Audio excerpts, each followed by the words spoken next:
नमस्कार दोस्तों, आज हम एक्सपेंसेस के बारे में बात करेंगे। तो एक्सपेंसेस क्या होता है और इसमें कौन कौन से अकाउंट्स आते हैं। तो दोस्तों, नाम से ही पता चल रहा है, एक्सपेंसेस का अर्थ होता है खर्चे, कंपनी के सारे खर्चे। तो टैली सॉफ्टवेयर में इसमें ऑलरेडी 3 प्रकार के अकाउंट्स बने होते हैं, जिसमें पहला है परचेज अकाउंट्स, दूसरा है डायरेक्ट एक्सपेंसेज और तीसरा है इनडायरेक्ट एक्सपेंसेज। तो इसको हम विस्तार से समझते हैं। तो दोस्तों, पहला है परचेज का अर्थ होता है खरीद। और जो कंपनी का मुख्य बिजनेस है अर्थात मुख्य व्यवसाय है, उसको चलाने के लिए कंपनी कुछ आइटमें सेलिंग के उद्देश्य से अर्थात उन्हें बेचने के उद्देश्य से जब खरीदती है तो उन सारी आइटमों के अकाउंट्स परचेज अकाउंट्स में बनाए जाते हैं। और दोस्तों, परचेज का नेचर होता है एक्सपेंसेज का, क्योंकि उन आइटमों को खरीदने के लिए कंपनी को अपनी कैपिटल में से अपनी जमा की हुई पूंजी या बिजनेस में लगाई गई पूंजी को देना पड़ता है, अर्थात व्यवसाय को खर्चे करने पड़ते हैं उन आइटमों को परचेज करने के लिए। तो परचेज का अकाउंट होता है वो एक्सपेंसेज का अकाउंट्स होता है दोस्तों।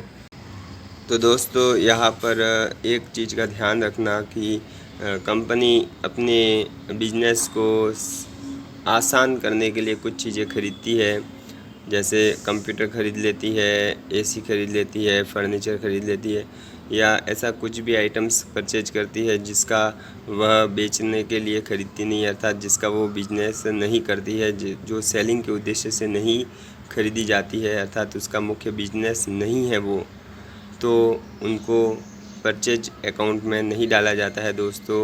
वो एक प्रकार की एसेट्स होती है या उनके जो नेचर्स होते हैं, जो उन खर्चों के नेचर्स होते हैं, उनके हिसाब से उनको डाला जाता है दोस्तों।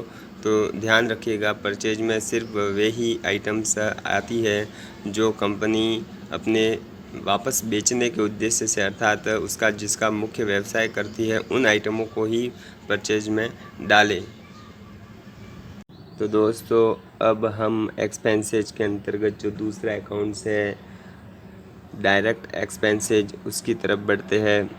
तो नाम से ही पता चल रहा है दोस्तों, डायरेक्ट अर्थात सीधा, एक्सपेंसेज यानी खर्चा।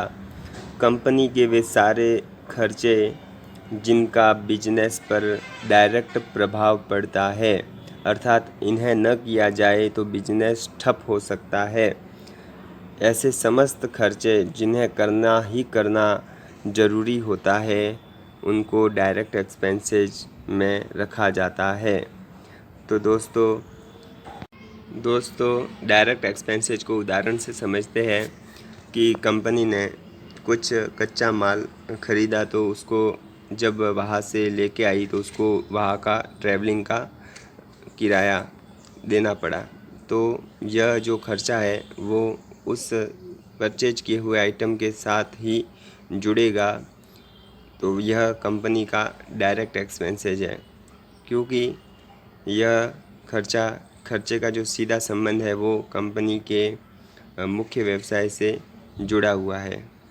इसी प्रकार जो सामान उसने परचेज किया उसकी पैकिंग मटेरियल को लाने के लिए कंपनी को खर्चा करना पड़ा, तो वो पैकिंग मटेरियल भी उस मुख्य बिजनेस के साथ जुड़ा हुआ है, इसलिए यह भी डायरेक्ट एक्सपेंसेज के अंतर्गत आएगा। और इसी प्रकार अगर किसी प्रकार की कंपनी की स्कूल है और स्कूल में स्टूडेंट को आने जाने के लिए एक बस कंपनी ने रखी है और उस बस में कंपनी को ड्राइवर रखना पड़ता है, जिसको कंपनी हर महीने सैलरी पे करती है। अगर कंपनी उस ड्राइवर को सैलरी पे ना करे तो अपना जो मुख्य बिजनेस है स्कूल का, स्टूडेंट्स को लाने और ले जाने का, तो वो ठप हो सकता है। इसलिए यह भी एक खर्चा है जो सैलरी का खर्चा है, तो यह अपने मुख्य बिजनेस से जुड़ा हुआ है, इसलिए इसको भी हम डायरेक्ट एक्सपेंसेज में रखते हैं। लेकिन दोस्तों, डायरेक्ट एक्सपेंसेज में वे सारे अकाउंट्स ही आएंगे जो अपने मुख्य बिजनेस से जुड़े हुए हैं, इसके अलावा दूसरे नहीं आते हैं। तो अब बढ़ते हैं दोस्तों, एक्सपेंसेज के अंतर्गत जो तीसरा अकाउंट्स आता है वह है इनडायरेक्ट एक्सपेंसेज। इनडायरेक्ट एक्सपेंसेज अर्थात ऐसे समस्त प्रकार के खर्चे जिनका सीधा संबंध हमारी कंपनी के व्यवसाय से नहीं होता है, अर्थात ऐसे खर्चे जिन्हें हम डायरेक्ट कस्टमर से नहीं लेते हैं, अर्थात जिन्हें अगर नहीं किया भी जाए तो भी कंपनी का जो मुख्य व्यवसाय है वह चालू ही रहता है। इन्हें करना इतना आवश्यक नहीं रहता है, लेकिन ये खर्चे कंपनी को बढ़ाने के लिए, कंपनी को और अच्छे से कार्य करने के लिए किए जाते हैं, जैसे मार्केटिंग, एडवर्टाइजमेंट या फिर एम्प्लॉय की सैलरी या लाइट इलेक्ट्रिसिटी का बिल, XYZ ऐसे समस्त खर्चे जिनका सीधा संबंध हमारे बिजनेस से नहीं है तो वो इनडायरेक्ट एक्सपेंसेस कहलाते हैं। लेकिन दोस्तों यहाँ आप एक चीज़ का ध्यान रखें कि अगर जैसे सैलरी है तो आपकी कोई आप किसी आइटम को बेचते हैं ना, तो फिर वहाँ पर क्या हो गया दोस्तों कि सैलरी अकाउंट है वो इनडायरेक्ट एक्सपेंसेज में बन सकता है, क्योंकि यहाँ पर क्या वो कस्टमर से अपन उसका अमाउंट नहीं ले रहे हैं।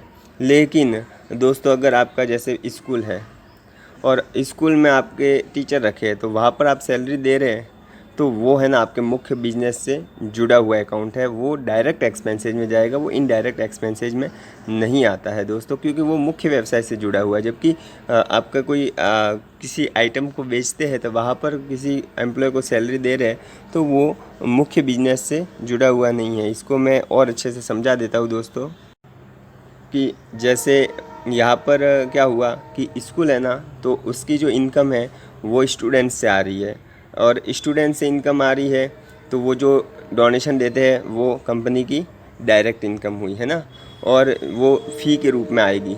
स्कूल में जो स्टूडेंट से अपन फ़ी ले रहे हैं वो क्या हुआ, अपनी फ़ी का अकाउंट हो गया, वो डायरेक्ट इनकम में आ गया। और इसी प्रकार से आपने अगर आप टीचर्स को सैलरी नहीं देंगे तो आपका बिजनेस ठप हो जाएगा। तो यहाँ पर जो आपको एक्सपेंसेज कर रहे हैं वो क्या हो गया, डायरेक्ट एक्सपेंसेज है। तो ये सैलरी जो दे रहे हैं वो हो गया डायरेक्ट एक्सपेंसेज। तो यहाँ पर आप अच्छे से समझ गए होंगे कि डायरेक्ट एक्सपेंसेज सैलरी का अकाउंट क्यों रखा गया है। और यहाँ पर जो आपका किराना की शॉप है तो वहाँ पर जो आइटम बेच रहे हैं तो आपका नौकर रखा है, तो वहाँ पर उस नौकर की अमाउंट है वो आपके मुख्य बिजनेस में नहीं जुड़ा हुआ है, वो आपके बिजनेस में सहायता के लिए आपने रखा है। वो आप इसका अमाउंट है वो आपके मुख्य बिजनेस के आइटम के अंदर जोड़ के नहीं आप लेते हैं। इसलिए यह जो एक्सपेंसेज हुआ, यह सैलरी का, यह आपका इनडायरेक्ट एक्सपेंसेज हुआ।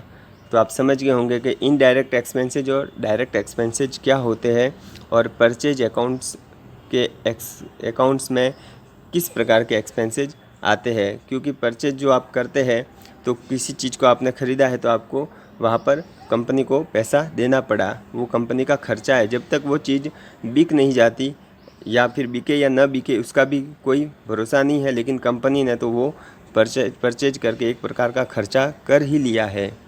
और बिकना नहीं बिकना वो बाद की बात है, लेकिन उसको परचेज किया है, ख़रीदा है, तो कंपनी ने वहाँ पर अपना पैसा डाल दिया है, खर्च कर दिया है। तो परचेज अकाउंट एक्सपेंसेज अकाउंट हो गया। डायरेक्ट एक्सपेंसेज वे सारे अकाउंट जिनको, वे सारे खर्चे जिन्हें कंपनी को करना अनिवार्य होता है और उनका पैसा हम वापस कस्टमर से लेते हैं। और इनडायरेक्ट एक्सपेंसेज वे सारे खर्चे जिन्हें करना इतना आवश्यक नहीं रहता है, यह कंपनी के कार्यों को आसान बनाने के लिए किए जाते हैं और इनका अमाउंट हम कस्टमर से नहीं लेते हैं दोस्तों। तो इसी के साथ अब हम बढ़ते हैं इनकम की तरफ।